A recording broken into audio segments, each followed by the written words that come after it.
Hello বন্ধুরা, নিকিস Bengali ব্লগে আপনাদের স্বাগত জানাই। আজ আমি বানাতে চলেছি ফুলকপি ডাঁটার চচ্চড়ি। শীতকালে প্রত্যেকের বাড়িতেই ফুলকপি রান্না হয়ে থাকে। তো এই ফুলকপির নরম ডাঁটাগুলো তোমরা ফেলে না দিয়ে এইভাবে রান্না করে খেতে পারো। ডাঁটাগুলো ও তার নরম পাতাগুলো কেটে নিয়েছি। এবার একটু বেগুন কেটে নিচ্ছি। আলুগুলো লম্বা লম্বা করে কেটে নিচ্ছি। কড়াইটা গরম হয়ে গেছে, এর মধ্যে আমি সর্ষের তেল দিয়ে দিচ্ছি। তেলটা গরম হয়ে গেছে, দিয়ে দিচ্ছি ছোট্ট একটা শুকনো লঙ্কা আর একটু পাঁচফোড়ন।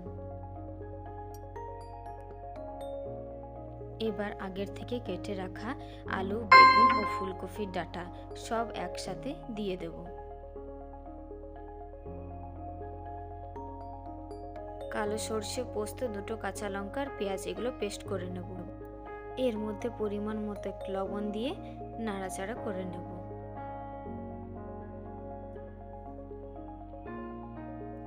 এগুলো একটু ভাজা ভাজা হয়ে গেছে, এর মধ্যে আমি পরিমাণ মতো জল দিয়ে দিচ্ছি।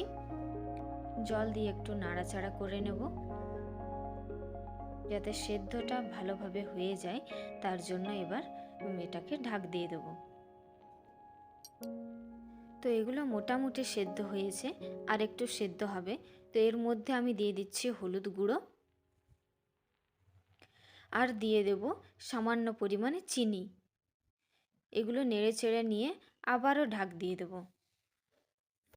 এবার সেদ্ধ হয়ে গেছে, এই যে আমি আগের থেকে পেস্টটা বানিয়েছি সেটা আমি দিয়ে দিলাম। দিয়ে এবার একটু নেড়ে চেড়ে নেব।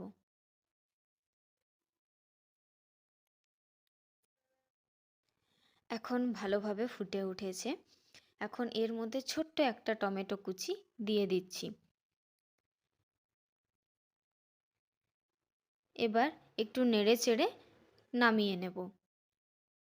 আমার এই রেসিপিটা তোমাদের ভালো লাগলে লাইক অ্যান্ড সাবস্ক্রাইব করে দেবেন আর কমেন্ট করে জানাবেন রেসিপিটা কেমন হয়েছে।